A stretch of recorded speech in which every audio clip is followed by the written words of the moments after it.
Hello guys, स्वागत करता हूं आप सभी को यूट्यूब चैनल नर्सिंग ज्ञान में। आज का वीडियो बहुत शानदार होने वाला है, आप लोग देखिएगा।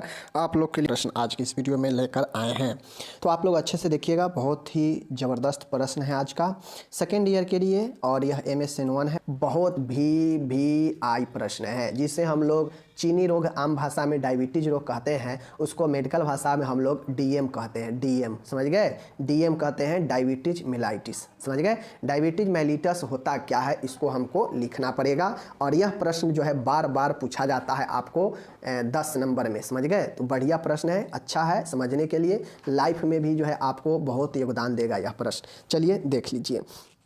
अब यहाँ पे कहता है डायबिटीज मेलाइटिस होता क्या है भाई, बताइए। इसके कारण लक्षण, वही चीज़ें हैं, चूँकि यह भी एक बीमारी है तो इसमें भी कारण लक्षण निदान प्रबंध सब चीज़ पूछेगा। तो चलिए हम लोग जो है इसको लिखते हैं अच्छे से, कोई दिक्कत नहीं है, ठीक है। चलिए, डायबिटीज मेलाइटिस, जिसको आम भाषा में हम लोग डायबिटीज रोग कहते हैं या चीनी रोग कहते हैं, देख लीजिए। डायबिटीज मेलाइटिस होता क्या है। डायबिटीज मेलिटस मधुमेह इसी को कहते हैं। यह एक क्रॉनिक मेटाबॉलिक डिजीज होता है। क्या होता है, यह एक क्रॉनिक मेटाबॉलिक डिजीज होता है। मेटाबॉलिक इसीलिए कहते हैं क्योंकि यह जो चयापचय होता है उसी को गड़बड़ाता है, और किसी को डायबिटीज होता है तो समझिए उसको छोड़ता नहीं है। हाँ, रुक जाएगा, रोकथाम हो सकता है, बट ऐसा कहिएगा कि परमानेंटली यह समाप्त हो जाता है, नहीं होगा। तो एक बार डायबिटीज अगर हो जाता है तो ज़िंदगी भर दवाई लेना पड़ता है डायबिटीज का, इसीलिए इसे क्रॉनिक कहा जाता है। चूँकि जानते हैं क्रॉनिक लंबे समय तक चलने वाला होता है, जो कि शरीर में पैंक्रियाज अग्नाशय की बीटा कोशिका, यहाँ पे बीटा होगा, समझ गए। बीटा सेल द्वारा जो स्रावित होने वाला हार्मोन इंसुलिन है, इसके हाइपोसिक्रेशन के कारण होता है। इसमें रक्त में ग्लूकोज की मात्रा सामान्य से अधिक हो जाता है एवं मूत्र के साथ उत्सर्जित होने लगता है। अब आपको एक चीज़ समझना पड़ेगा कि डायबिटीज कब होता है। तो देखिए, आपको एक चीज़ पता होगा कि पैंक्रियाज क्या करता है, इंसुलिन का निर्माण करता है। वह इंसुलिन क्या करता है, हमारे बॉडी में ग्लूकोज की मात्रा को नियंत्रित करता है। कम बेस को, अगर कमी है तो उसको भी जो है मेंटेन करता है, और ज़्यादा होने पर भी मेंटेन करता है। लेकिन अगर यह इंसुलिन के सिक्रेशन अगर गड़बड़ा जाए, इंसुलिन का सिक्रेशन में अगर कम ज़्यादा होने लगे, तो क्या होगा, हमारे बॉडी में ग्लूकोज को मात्रा को नियंत्रित नहीं कर पाएगा, या कम हो जाने पर भी वह जो है सही नहीं कर पाएगा, जिसके कारण हमारे बॉडी में क्या होगा, ग्लूकोज का लेवल अनियंत्रित होने लगेगा, और वही ग्लूकोज जो है यूरिन के माध्यम से हो निकलने लगेगा, ब्लड में मात्रा बढ़ जाएगा उसका, जिसके कारण व्यक्ति को बहुत सारे परेशानी होने लगता है, और वह जो है हमारे क्या करता है, डायबिटीज रोग को सूचित करने लगता है। तो डायबिटीज मेलाइटिस यही होता है कि यह एक क्रॉनिक मेटाबॉलिक डिजीज होता है, जो शरीर में हमारा पैंक्रियाज है। चूँकि यह पैंक्रियाज क्या होता है, आप लोग को पता है, मिक्स ग्लैंड है, यह सिक्रेशन करता है हार्मोन का। तो यही जो है इंसुलिन हार्मोन को सिक्रेट करता है, जो बीटा कोशिका से सिक्रेशन होता है, समझ गए। अब यह इंसुलिन क्या करता है कि यह हाइपोसिक्रेशन होता है। अब जो पैंक्रियाज है वह इंसुलिन को सही से नहीं सिक्रेशन कर पाता है, यानी कम सिक्रेशन करता है। हाइपो मतलब कम होता है, सिक्रेशन मतलब स्राव, कम स्राव करने लगता है, जिसके कारण रक्त में ग्लूकोज की मात्रा सामान्य से अधिक हो जाती है एवं मूत्र के साथ में उत्सर्जित होने लगता है, जिसके बाद डायबिटीज का कारण होता है, समझ गए। यही आपका डायबिटीज का इंग्लिश में दे रखे हैं। अब रही बात इसका प्रकार होता है। डायबिटीज 2 प्रकार के होते हैं। कभी कभी सुने होइएगा कि बच्चा में भी जो है चीनी रोग पाया जाता है, रेयर कंडीशन में, कभी कभी किसी में। तो जो बच्चा वाला होता है ना, तो जो बच्चा वाला है मतलब उसका पैंक्रियाज शुरू से ही काम नहीं कर रहा है ठीक से, समझ गए। तो वैसे बच्चे में बार बार समय समय पर इंजेक्शन इंसुलिन को देना पड़ता है, क्योंकि वहाँ पे पैंक्रियाज काम ही नहीं करता है, तो इंसुलिन बनाता ही नहीं है। और जब इंसुलिन नहीं बनेगा तो भाई बॉडी में ग्लूकोज को नियंत्रित करने के लिए कोई ना कोई चीज़ चाहिए, तो उसके लिए इंजेक्शन दिया जाता है इंसुलिन के लिए, समझ गए। तो यह होता है जुवेनाइल डायबिटीज होता है, जिसे हम लोग बच्चे का मधुमेह भी कहते हैं। तो इस प्रकार के जो डायबिटीज होता है टाइप 1 होता है, बहुत कम में होता है, किसी बड़े व्यक्ति में भी होता है, समझ गए, लेकिन ज़्यादातर यह बच्चे में ही होता है। क्योंकि अगर टाइप 1 डायबिटीज है, अगर पैंक्रियाज खराब होगा या पैंक्रियाज नहीं काम करेगा, तो वह इंसुलिन को ज़्यादा सिक्रेशन नहीं करेगा, तो शुरू से ही पता चल जाएगा कि हाँ बच्चा में यह गड़बड़ है। लेकिन थोड़ा दिन के बाद अगर जवाब दे देता है पैंक्रियाज, तो बच्चे में भी सियाना में भी होता है। टाइप 2 जो होता है, टाइप 2 वाला नॉर्मल जनरल व्यक्ति में जो आजकल आप लोग देखते हैं समय के साथ, तो वह टाइप 2 होता है। टाइप 2 वृद्धावस्था में या एक मोटे व्यक्ति में, नॉर्मली व्यक्ति में जो होता है टाइप 2 ही होता है। टाइप 2 में होता यह है कि इंसुलिन का सिक्रेशन तो पैंक्रियाज करता है समान मात्रा में, बट बॉडी जो है उसका यूज नहीं कर पाता है इंसुलिन का, और वह बॉडी यूज नहीं कर पाता है मतलब हमारा जो सामर्थ्य होता है वह घट जाता है, समझ गए ना। तो यही चीज़ है। टाइप 1 होता है जिसे IDDM भी कहते हैं। IDDM जो होता है इसे इंसुलिन डिपेंडेंट डायबिटीज मेलाइटिस कहते हैं। यह जो डायबिटीज होता है यह इंसुलिन पर डिपेंडेंट होता है, निर्भर होता है। इसी को जुवेनाइल डायबिटीज भी कहते हैं, यानी बाल मधुमेह भी कहते हैं। यह पैंक्रियाज द्वारा इंसुलिन हार्मोन की कमी के कारण होता है। टाइप 1 में जो होता है पैंक्रियाज खराब हो जाएगा या पैंक्रियाज सही मात्रा में इंसुलिन हार्मोन नहीं कर पा रहा होगा रिलीज, इस कारण से टाइप 1 होता है। और यह जो है ज़्यादातर बच्चों में होता है, इसीलिए इसे जुवेनाइल डायबिटीज भी कहते हैं। और यही कारण है कि यह डायबिटीज पर डिपेंडेंट रहता है, तो इसीलिए इसे इंसुलिन डिपेंडेंट कहते हैं। ओके। दूसरा जो होता है यह आपके नॉन इंसुलिन डिपेंडेंट होता है। यहाँ पे IDDM नहीं, IDDM से पहले N लगा दीजिए। N मतलब होता है नन, मतलब यह इंसुलिन पर डिपेंडेंट नहीं होता है, non insulin dependent diabetes mellitus होता है, इसे ये भी कहते हैं। ओके। इसमें पैंक्रियाज द्वारा इंसुलिन का स्रावन तो पर्याप्त मात्रा में होता है, मैंने पहले ही बताया कि इसमें पैंक्रियाज तो इंसुलिन को स्रावित करता है पर्याप्त मात्रा में, परंतु शरीर की जो कोशिका है हमारा वह जो है इसको उपयोग नहीं कर पाता है सही से, जिसके कारण ग्लूकोज या कार्बोहाइड्रेट का उपापचय अनियंत्रित हो जाता है, मेटाबॉलिक अनियंत्रित हो जाता है और रक्त में ग्लूकोज की मात्रा बढ़ जाता है। मतलब दूसरे टाइप में इंसुलिन सिक्रेशन अच्छे मात्रा में होता है, बट बॉडी का जो टिश्यू है वह सही मात्रा में उपयोग नहीं कर पाता है, जिसके कारण मेटाबॉलिक जो रेट होता है ग्लूकोज का घट जाता है और बॉडी में, ब्लड में, यूरिन में ग्लूकोज की मात्रा बढ़ जाता है। और यह ज़्यादातर लोगों में यही होता है, समझ गए। तो ये टाइप 2 होता है, इसीलिए इसे नॉन इंडिपेंडेंट कहते हैं, क्योंकि इसमें इंडिपेंडेंट है ये नहीं है, इसमें इंडिपेंडेंट कोशिका पर है, कोशिका गड़बड़ कर रहा है, इंसुलिन तो ठीक हो रहा है यहाँ पे निर्माण। तो यही 2 होता है। 1 और 2 समझ गए। चलिए अब यही समझना था, बाकी आप लोग पहले से जानते हैं। टाइप 1 2 यहाँ पे पढ़ा ही दिए। अब कारण देखिए, कारण टाइप 1 वाले के कारण क्या होता है यहाँ पे देख लीजिए। टाइप 1 वाले का कारण होता है कि ऑटोइम्यून बीटा सेल का नष्ट होने से, यहाँ पे बीटा होता है, ये टाइपिंग में दिक्कत है, ठीक है ना।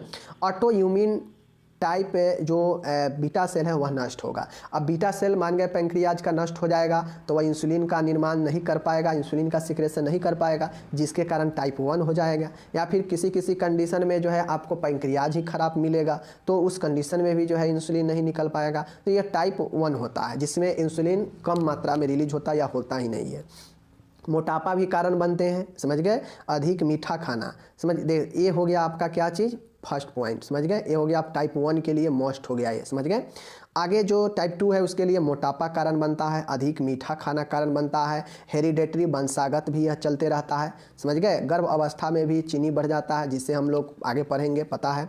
लंबे समय तक भावनात्मक मानसिक तनाव, अगर लंबे समय तक आप डिप्रेशन मानसिक तनाव में रहते हैं तो कारण बनता है। कुछ ऐसे दवाई भी लेते हैं जो आपको कारण बनाता है, जैसे हार्मोनल गर्भ निरोधक दवाई ले रहे हैं, कोई आप कॉर्टिकोस्टेरॉइड दवा ले रहे हैं, फिर डायूरेटिक दवा ले रहे हैं सूजन कम करने के लिए, तो ये सब दवा भी जो है आपको डायबिटीज कर सकता है।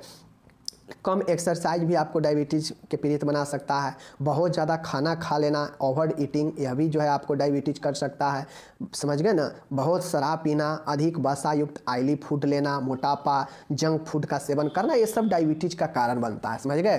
तो यह टाइप 1 का कारण होता है कि पैंक्रियाज खराब हो जाएगा, या फिर जो बीटा सेल से जो सिक्रेशन होता है इंसुलिन का, वह बीटा सेल में गड़बड़ी आना, खराबी होना। तो टाइप 1 वाला का ज़्यादा कारण नहीं है, वही कारण है। या फिर एक आध कारण में मोटापा वगैरह भी हो जाता है। बाकी टाइप 2 में अधिक खाना खाना, अधिक ऑयली फूड करना, कम एक्सरसाइज करना, व्यायाम कम करना, शराब पीना, समझ गए, कुछ दवाइयों का सेवन करना, स्टेरॉइड वगैरह, समझ गए ना, हार्मोनल सिक्रेशन के लिए जो दवाइयाँ होता है वो सब लेना, लंबे समय तक डिप्रेशन में है, बहुत दुखी है, गर्भ अवस्था में है, मोटापा है, वंशागत है, बहुत मीठा खाना खाते हैं, तो यह सब जो है आपको टाइप 2 जो है वह प्रकार के डायबिटीज करता है। ओके। लक्षण में क्या होते हैं, तो इसके लक्षण में 3PS जरूर याद रखिएगा। 3PS बहुत महत्वपूर्ण होता है, समझ गए। 3PS में 3P का इस्तेमाल होता है। एक होता है पॉलीयूरिया, मतलब किसी को अगर चीनी होता है तो लक्षण में जो दिखता है वह पॉलीयूरिया में पहला P का मतलब है बहुत मूत्र होना, पॉली मतलब बहुत, यूरिया मतलब मूत्र, मतलब बहुत मूत्र होना, समझ गए। पॉलीडिप्सिया, बार बार प्यास लगता है, प्यास का बढ़ जाना। पॉलीफेजिया, भूख भी बढ़ जाता है चीनी वाले रोग का। तो यह 3 महत्वपूर्ण लक्षण है, ये लक्षण को जरूर याद रखिएगा। 3PS बहुत महत्वपूर्ण लक्षण है, ये तीनों लक्षण। मूत्र बढ़ जाता है, प्यास बढ़ जाता है, भूख बढ़ जाता है। ओके। अन्य लक्षण भी हो सकते हैं, जैसे रात्रि के समय बहुत पेशाब लाना जिसे नॉक्ट्यूरिया कहते हैं, वजन घट जाना, वेट लॉस होने लगता है पेशेंट का, मोटापा छाने लगता है, आंखों में धुंधला दिखाई देने लगता है, ब्लूडेड विजन होने लगता है, घाव देरी से भरता है, अगर कोई घाव होता है तो डायबिटीज़ वाले पेशेंट को लंबे समय तक घाव रहता है, चक्कर आता है, वैसे पेशेंट को हाथ पैर में झुंझुनाहट, थकान, कमजोरी होता है, ग्लूकोज की मात्रा अधिक होता है बॉडी में, मूत्र में शर्करा निकलने लगता है, बार बार संक्रमण हो सकता है। तो यह सब जो है आपके एक नॉर्मल चीनी वाले पेशेंट में क्या क्या होता है आप खुद से भी समझ सकते हैं, क्योंकि आजकल यह बहुत सारे लोगों में चपेट में ले रहा है, समझ गए ना। चलिए, निदान डायग्नोसिस क्या होता है, वही चीनी के जांच के लिए आपको हिस्ट्री लेना पड़ेगा, शारीरिक परीक्षण, ब्लड जांच, ब्लड सीरम के जांच होता है, उसमें ग्लूकोज का जांच किया जाता है। अगर कोई व्यक्ति फास्टिंग में है, भूखा पेट अगर जांच करा रहा है तो 120 mg प्रति DL से कम होनी चाहिए। 120 से लेकर 125 से अगर कम है तो मतलब ग्लूकोज लेवल ठीक है, कोई दिक्कत नहीं है। 125 से अगर ज़्यादा हो जाता है तो हम उसको ले लेते हैं डायबिटीज़ के अंडर कि हाँ व्यक्ति में डायबिटीज़ है फास्टिंग में। खाने के बाद अगर यही जांच 150 mg प्रति DL से कम आ रहा है लेवल, तो हम मानते हैं कि चलो भाई ठीक है, अभी चीनी नहीं है।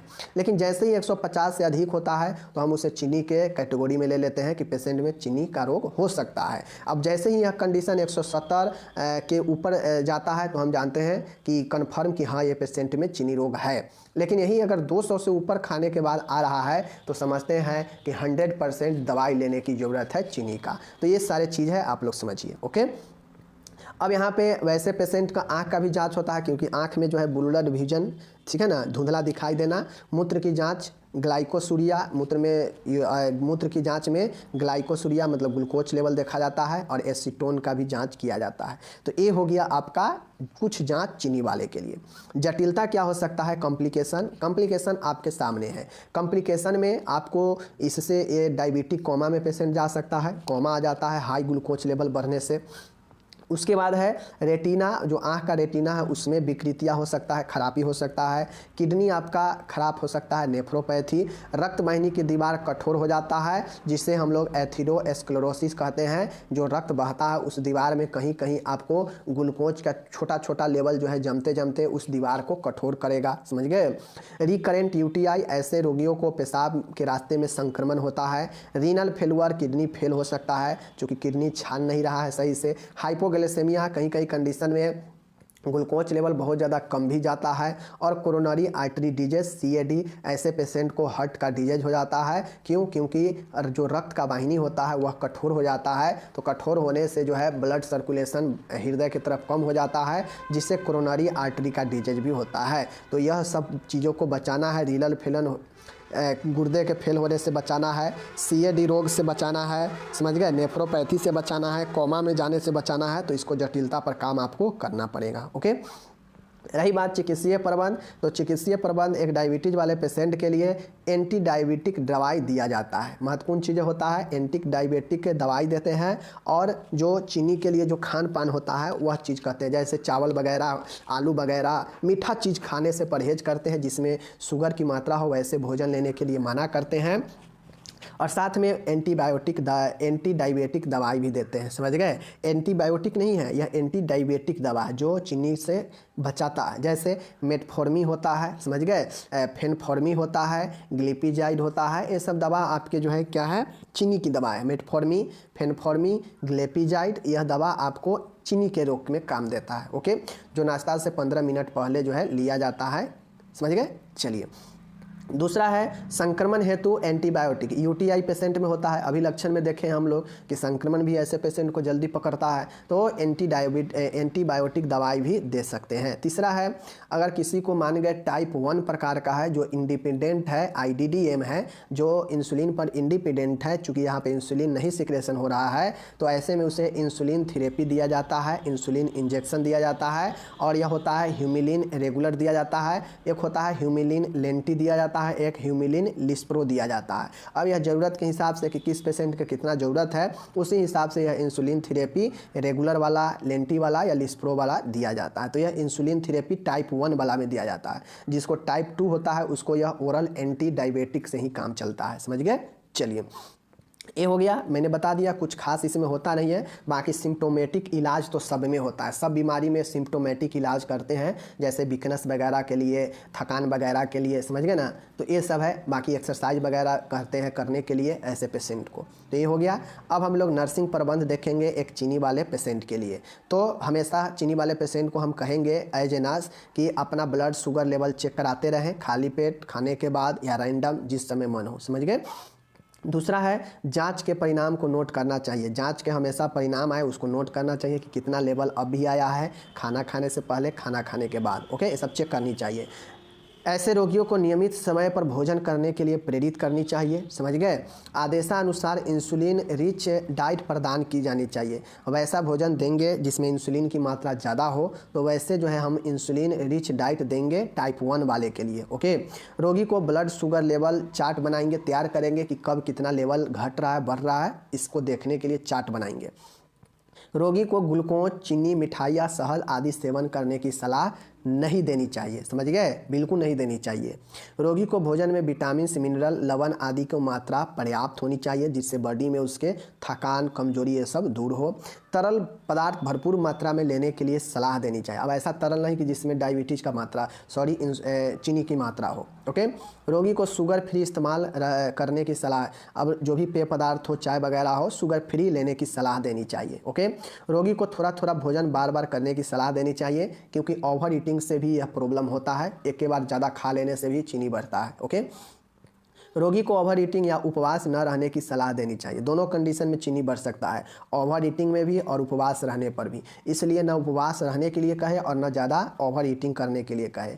ओबेस रोगी को अपना वजन कम करने के लिए कहे, मतलब जो मोटापा हो, जिसका पेट बाहर निकला हो, मोटा हो, उसको वजन कम करने के लिए कहे। रोगी को इनटेक आउटपुट चार्ट मेंटेन करना चाहिए, मीन्स रोगी कितना पानी पिया, कितना मूत्र त्यागा, कितना उसको उल्टी हुआ, समझ गए, कितना वह तरल पदार्थ लिया, जूस वूस वगैरह जो भी चीज़ें हैं जो लिया वह इनटेक, और जो बाहर दिया मूत्र के रूप में, उल्टी के रूप में, समझ गए ना। तो ये सब होता है आउटपुट। तो इनटेक आउटपुट चार्ट को मेंटेन करना चाहिए। तो इस प्रकार से नर्सिंग मैनेजमेंट यहाँ पे मैंने इतना बताया। बाकी और सारे मैनेजमेंट आप नर्स के तौर पर एक चीनी वाले पेशेंट के लिए लिख सकते हैं। तो और सारे चीज़ लिखिएगा कि आप क्या क्या कर सकते हैं डायबिटीज़ पेशेंट के लिए। बाकी यहाँ पे हिंदी इंग्लिश सब चीज़ दे रखे हैं, आप लोग अपना कंप्लीट कर लीजिएगा। ओके, हम मिलेंगे आपसे अगले वीडियो में। अपना ख्याल रखिएगा। डायबिटीज़ मेलाइटिस बहुत महत्वपूर्ण है, आप लोग इसको अच्छे से क्लियर कर लीजिएगा। बहुत आसान है, बस थोड़ा थोड़ा समझ लीजिएगा, आराम से लिख लीजिएगा। ओके, मिलेंगे अगले वीडियो में। धन्यवाद।